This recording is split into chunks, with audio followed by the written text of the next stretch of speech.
Sometime just before dawn, while a pale gray quiet settled over the world, Rachel Monroe stood in the center of her dismantled life, surrounded by everything she never imagined she'd lose.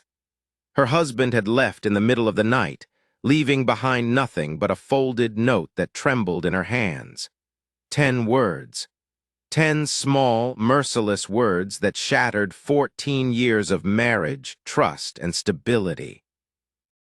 She wandered through the house like a ghost trapped inside someone else's memories, passing Lily's scribbled drawings taped to the fridge, Mason's forgotten baseball glove under the table, the wedding photo still clinging to the wall even though the moment it captured had died long ago.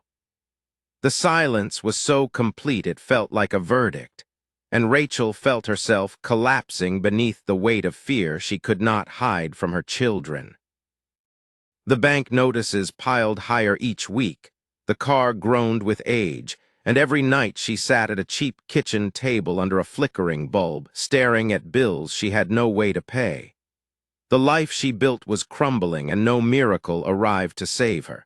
But when she stumbled across an online auction listing, an abandoned castle deep in the Pennsylvania woods selling for only $700, something inside her flickered awake. Reckless, desperate, terrified, she clicked buy. And that decision, made from the ruins of her life, would drag her into a buried past, a vault of gold, a violent secret, and a future she never dreamed possible. The drive toward the forgotten property felt like entering a different world, one carved from shadow, memory, and the slow decay of time. The castle appeared suddenly through the thick trees, rising from the forest like a wounded titan. Ivy strangled its stone walls, shattered windows stared out like broken eyes, and the air around it carried a coldness untouched by sunlight. Mason called it a monster house, and Lily clung to Rachel's coat, but Rachel stepped inside with the boldness of someone who had nothing left to lose. The inside was worse.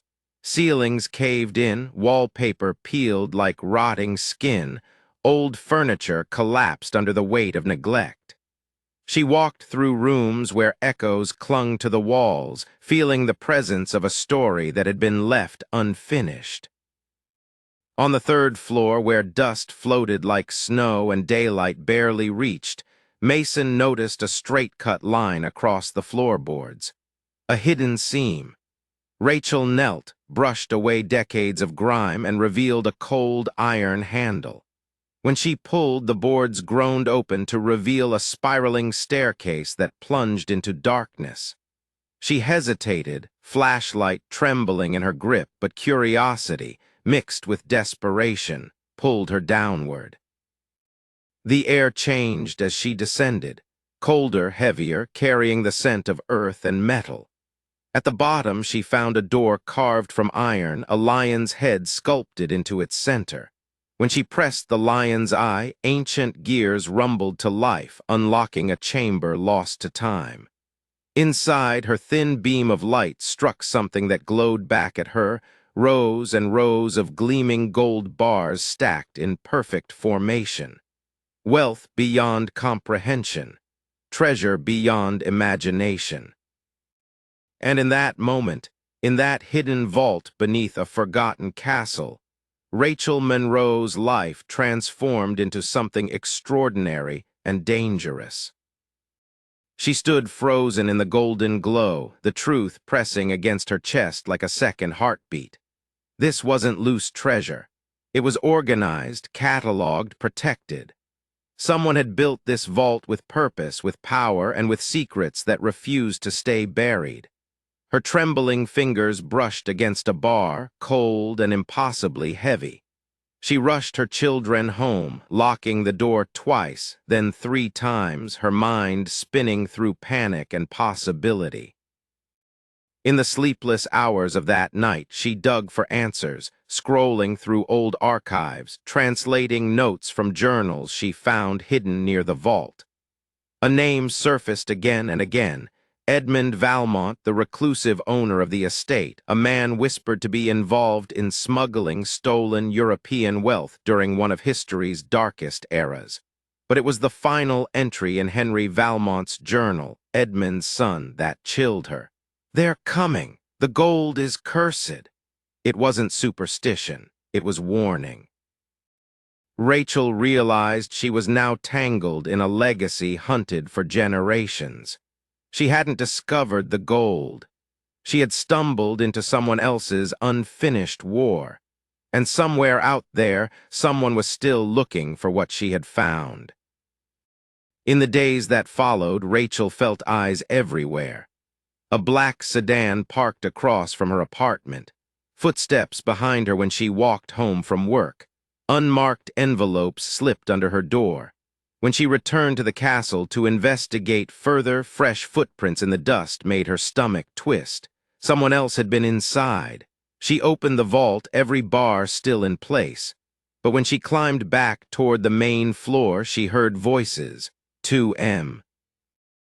Men searching, calculating, desperate. They tried to force the vault open, unaware of the hidden locking mechanism. Rachel hid in the shadows, heart pounding, listening to their frustration build. She realized what this meant. She wasn't safe. Her kids weren't safe. She couldn't keep the gold. She couldn't even run far enough to escape the men who wanted it. She made a decision born of instinct, fear, and fierce protectiveness.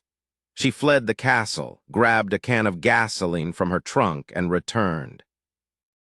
The flames spread faster than breath, climbing walls, devouring rooms, swallowing centuries of secrets.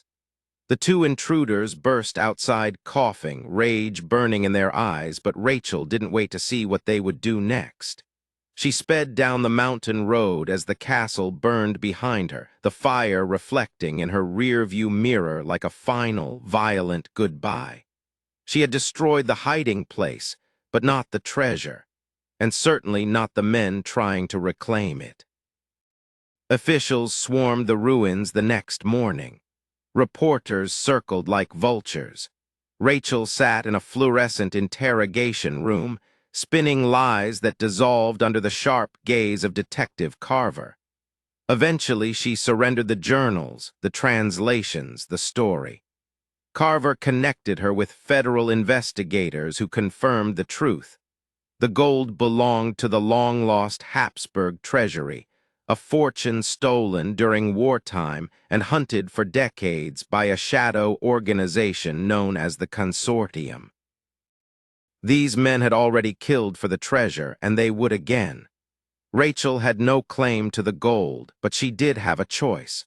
Through genealogical tracing, investigators located Claire Russo, a descendant of the Valmont line whose family had lived generations in fear of the treasure's curse.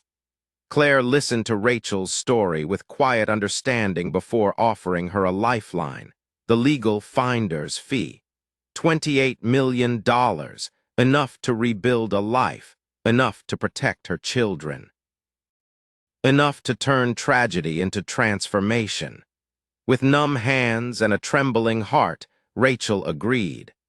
When federal crews excavated the ruins, recovering the gleaming gold from the smoke-stained vault, she watched as a secret buried for nearly a century finally rose into the light. Wealth didn't solve everything, but it created space for breathing, healing, building. Rachel bought a warm, modest home with a yard where Lily and Mason could run without fear. She filled the pantry, paid every debt, scheduled long-overdue doctor's visits. For the first time since the night her husband abandoned them, she slept without feeling like the universe was collapsing. But Rachel wanted more than safety. She wanted purpose. She wanted to break the chains that had nearly suffocated her. She returned to school for business, psychology, and leadership. She studied compassion as if it were a science. She volunteered at shelters, listened to stories heavier than her own, and slowly realized something beautiful. Her survival had carved empathy into her bones, and empathy was a form of wealth worth sharing. Standing on the charred remains of the castle months later, she made a decision no one expected, not even herself. She would transform this place of secrets and suffering into something healing and alive. She poured her heart, her time, and her money into building the Valmont Community Center, a sanctuary for struggling families, single parents, teens searching for direction, and anyone who needed a place to begin again. Years passed. The center grew from a single building into a network of programs that radiated hope across the region. Food drives, career training, mental health counseling, affordable childcare, night classes that helped adults learn new skills and reclaim forgotten dreams. Rachel stood at the center of it all, not as a savior, but as a survivor-turned-builder. She watched Lily blossom into a therapist dedicated to children navigating trauma. She watched Mason become a civil rights lawyer who fought with the same fire Rachel once used to protect them. The world began calling her a visionary leader. But Rachel saw herself simply as a woman who once stood at the edge of ruin and chose to step forward instead of falling. On the 20-year anniversary of the center, surrounded by hundreds of people whose lives had been lifted by her work, she took the stage. Her voice, steady, warm, profoundly human, echoed through the atrium as she said, "I once walked into a castle full of gold, but the real treasure is right here." The applause thundered, tears glimmered, cameras flashed, but the moment belonged not to the past, but to every future still being shaped by the place she built.